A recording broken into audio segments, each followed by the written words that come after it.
Kemudian sesuai dengan janji saya untuk menguak pertanyaan, ya, kuburan yang berjalan bersama penghuninya selama 40 hari. Ya. Bagaimana ceritanya? Pada suatu hari, Sayyidina Umar bin Khattab, Amirul Mukminin yang kedua, didatangi oleh 3 pendeta. Ini pendetanya pendeta yang jago-jago, pendeta yang pinter-pinter, berpengalaman, udah seniornya, ya. Kalau kita katakan udah romonya. 3 pendeta ini datang ke markasnya Amirul Mukminin Sayyidina Umar bin Khattab. 3 pendeta ini mengajukan satu pertanyaan, mengajukan beberapa pertanyaan. Salah satu juru bicaranya mengatakan, "Wahai Umar, kami tahu bahwa engkau adalah sahabat yang terdekat dengan Muhammad." Jadi nggak pakai Sayyidina Muhammad, nggak pakai Nabi Muhammad. Kenapa? Orang Yahudi, ya, orang Yahudi, nggak pakai Sayyidina, nggak pakai Nabi Isa, Muhammad aja, orang Yahudi. Kalau orang sekarang mau dikatakan Muhammad aja, jangan-jangan mau dikatakan pengikut Yahudi. Sebab songong, ya, sebab songong, agak punya adab, agak kenapa? Umar, kami tahu bahwa engkau adalah sahabat Muhammad yang paling dekat. Dan kami yakin bahwa engkau telah mewariskan ilmu-ilmu yang dibawa oleh Muhammad. Kami datang bertiga dari negeri yang jauh, ingin mengajukan beberapa pertanyaan. Kalau engkau bisa jawab dengan tepat dan benar, maka kami bertiga akan rela masuk agama Islam. Tapi kalau kamu tidak mampu menjawab pertanyaan kami, maka kami bersumpah bahwa apa yang dibawa oleh Islam, bahwa Islam itu adalah agama abal-abal, agama yang nggak benar. Dan kami akan memproklamirkan bahwa Muhammad itu bukan Rasul. Sebab kamu tidak mampu menjawab. Taruhannya hebat. Kalau bisa menjawab dengan tepat dan benar, kami bertiga akan masuk Islam. Tapi kalau enggak, jawabanmu enggak tepat dan benar, maka kami mengatakan bahwa Islam itu agama abal-abal, tidak pantas untuk diikuti dan diyakini, dan kami akan memproklamirkan bahwa Muhammad itu bukan Rasul.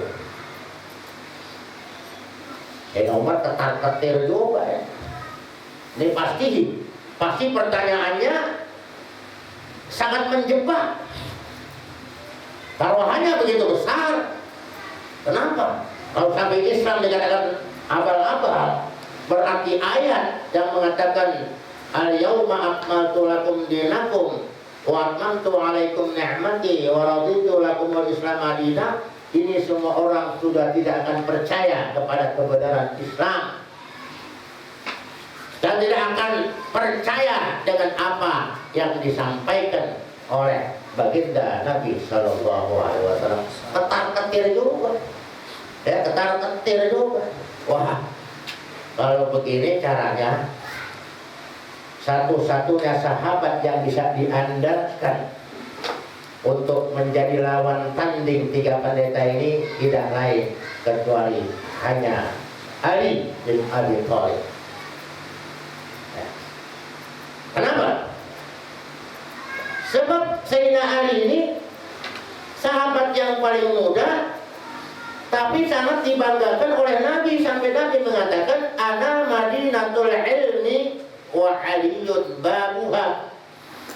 Ali, aku ini adalah kotanya ilmu, dan Ali itu sebagai pintunya.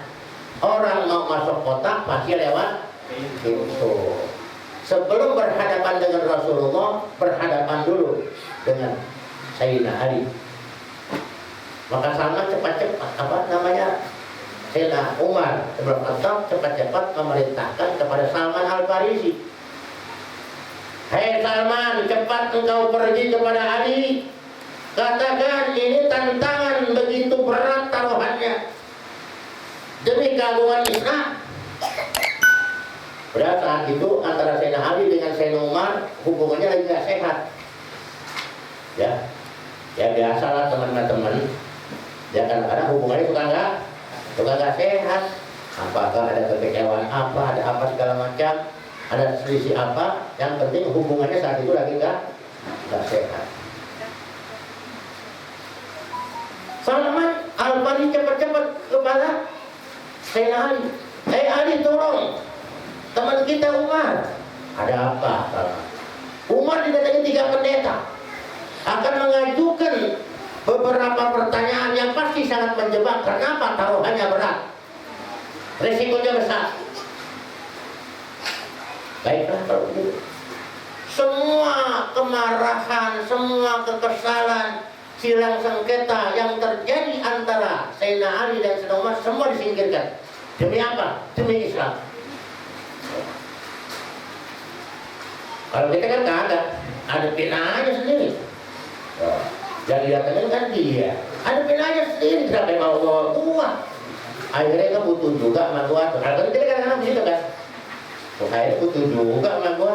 Kemarin lu jelek-jelekin gua, sekarang lu butuh juga sama gua. Akal kita begitu. Tapi nggak begitu. Sayyidina Ali ini demi kejayaan Islam, demi nama besar Nabi Muhammad, lebih kemuliaan wahyu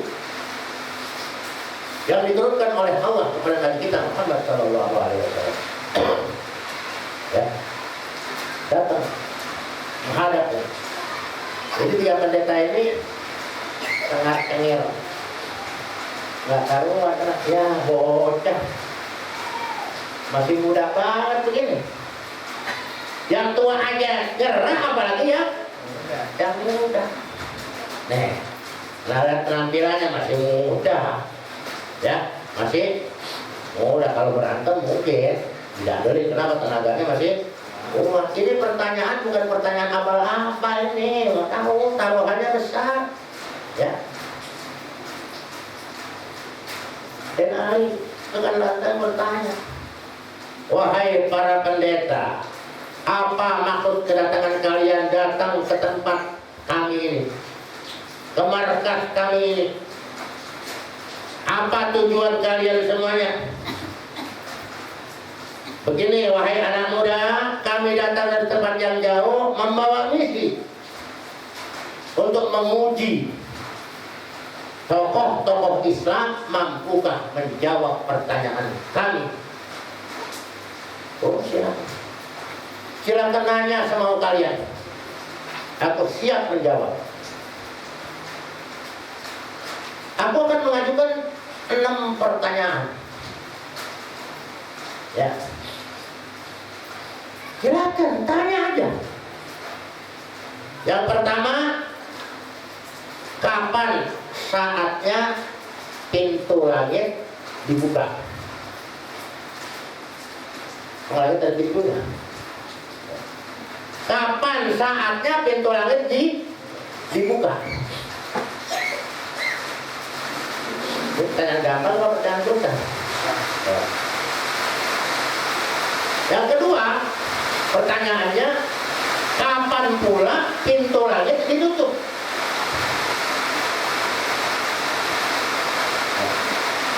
kapan pula pintu langit ditutup. Yang ketiga, coba engkau sebutkan kuburan yang bisa berjalan bersama penghuninya selama 40 hari. Ya. Kuburan yang berjalan bersama penghuninya selama 40 hari. Ya. Yang keempat, coba sebutkan makhluk Allah yang bisa memberikan peringatan, memberikan nasihat kepada kaumnya, tapi dia bukan manusia dan bukan jin. Yang keempat. Yang kelima, coba engkau sebutkan makhluk Allah yang berjalan di muka bumi ini, tapi tidak dilahirkan oleh induknya. Yang kelima, coba engkau sebutkan 5 makhluk Allah yang berjalan di muka bumi ini, tapi tidak dilahirkan oleh induknya. Yang keenam, coba engkau jelaskan kepada kami kisah para pemuda yang bersembunyi di dalam goa karena mempertahankan imannya. Ya. Apa-apa sebenarnya. Pertanyaan pertama dah, kapan langit itu dibuka? Pintu langit dibuka. Apa kira-kira jawaban kita itu apa? Kapan pintu langit dibuka? Tanggal berapa, jam berapa, hari apa?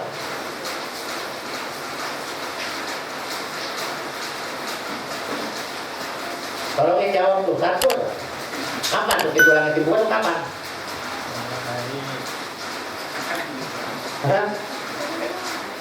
Tapi Sayyidina Ali dengan lantang menjawab, kagak pakai mikir dulu. Entar dulu, saya buka kitab dulu.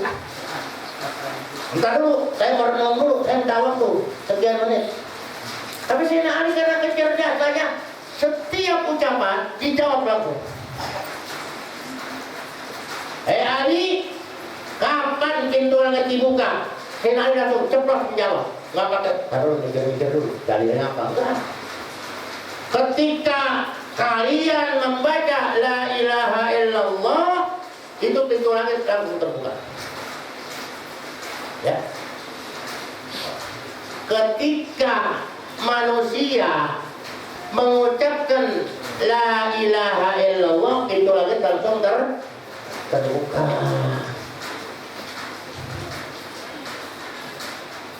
Yang pertama, ya.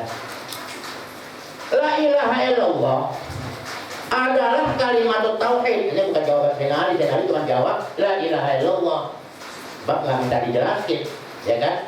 Pertanyaannya, kapan pintu langit dibuka? Ketika manusia mengucapkan la ilaha illallah.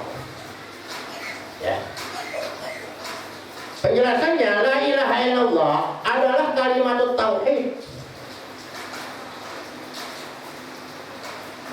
Kalimatul ikhlas, kalimatul haq, kalimatul taqwa, kalimatul thayyibah, dan al-urwatul wuthqa, ikatan yang kuat. Ya, ikatan yang kuat. Makanya dulu saya pernah diberikan ijazah oleh kakek saya itu, kalau mau pergi haji, ya kan? Saya nggak pergi haji gimana? Mau pergi ke Jawa, mau pulang kampung, apa nongkrong anak, ya, atau mau kemana saja yang agak jauh, makan waktu cukup panjang. Disuruh tulis la ilaha illallah Muhammadur Rasulullah. Kemudian disobek bagi dua. Disobek bagi dua. La ilaha illallahnya di bawah, Muhammadur Rasulullah ditinggal.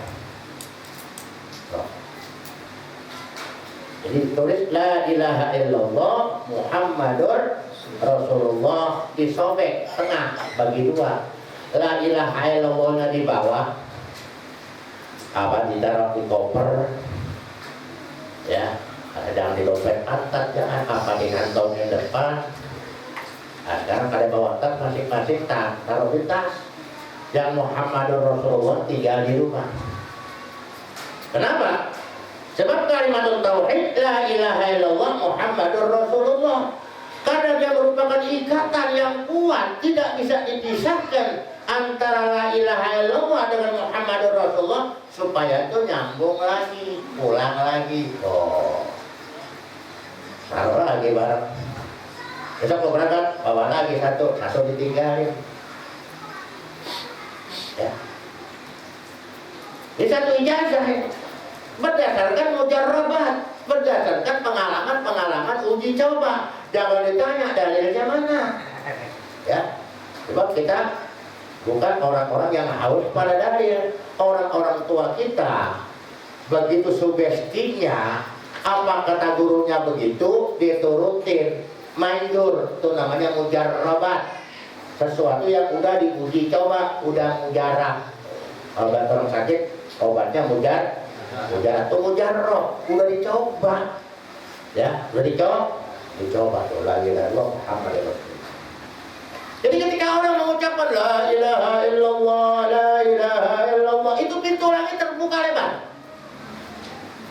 Makanya orang-orang yang anti la ilaha illallah, orang-orang yang anti tahlilan, berarti orang-orang yang berupaya untuk menutup pintu langit.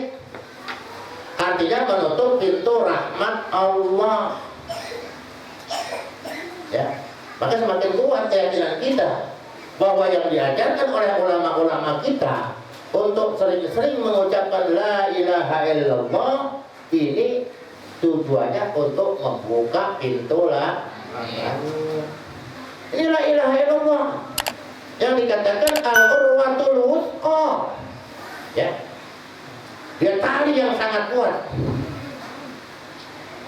Ia adalah harga surga, dan dengan kalimat ini, baik kayak Abdul Karim begitu diundang ke daerah Malaysia, situ ada Baksul Masail, ya, kayak Abdul Karim Dawawi Brebes diundang Baksul Masail.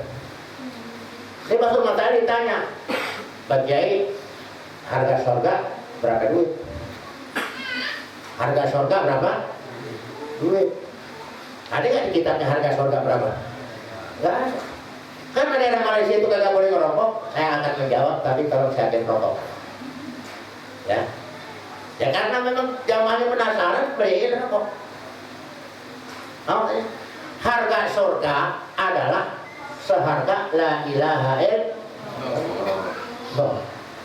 Harga surga adalah seharga la ilaha illallah. Semakin banyak ucapan la ilaha illallah kita, semakin bergetar hati kita, semakin kuat, ya, magnet kita untuk mendatangkan kebaikan, termasuk mendatangkan rezeki. Banyak-banyak baca la ilaha illallah. Itu obat segala macam penyakit kalau kita tahu. Cuma kita gak yakin, ya kan? Kita gak yakin. Maka dikatakan ia adalah harga surga. Dan kalimat ini mampu menghalangi, ya, pengamalnya dari api neraka. Kalimat ini mampu menghalangi pengamalnya yang sering membaca la ilaha illallah daripada sentuhan api neraka. Kalau masuk surga kuncinya la ilaha illallah. Cuman kan la ilaha illallah merupakan kunci. Anak kunci punya gigi nggak? Punya gigi. Berapa giginya? Kunci la ilaha illallah kuncinya berapa? Tahu nggak?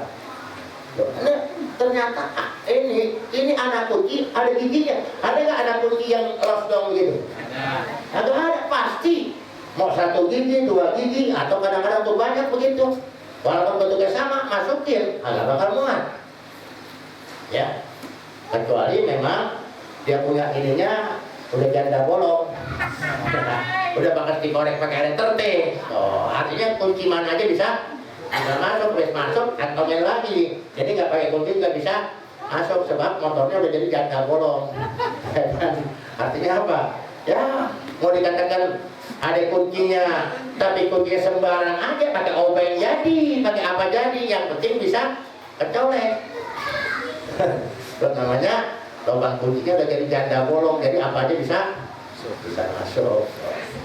Inilah ilaha illallah. Ya. Maka sampai dikatakan oleh baginda Nabi sallallahu alaihi wasallam, "Afdalu ma qultuhu ana wan nabiyuna min qabli la ilaha illallah." Ya.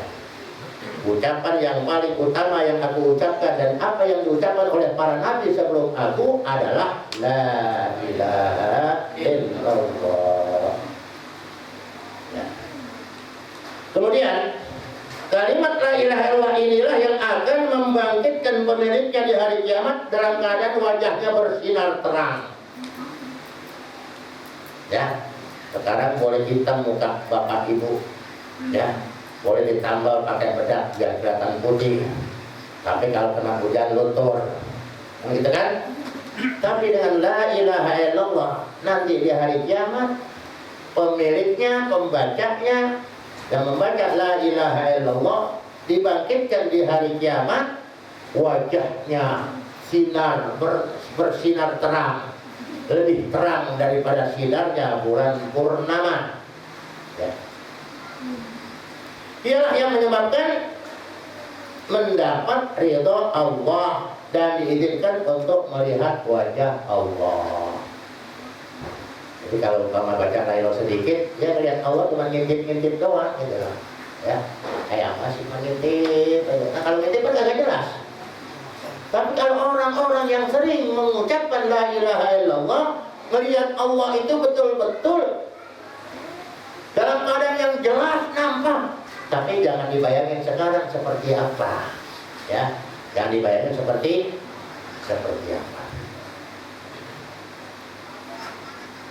Dan orang yang membaca la ilaha illallah ini, kata surga, hei ahli la ilaha illallah, datang kemari, aku sudah bersumpah kepada Allah, aku akan selalu membuka pintu untuk orang yang senantiasa melazimkan dirinya membaca la ilaha illallah.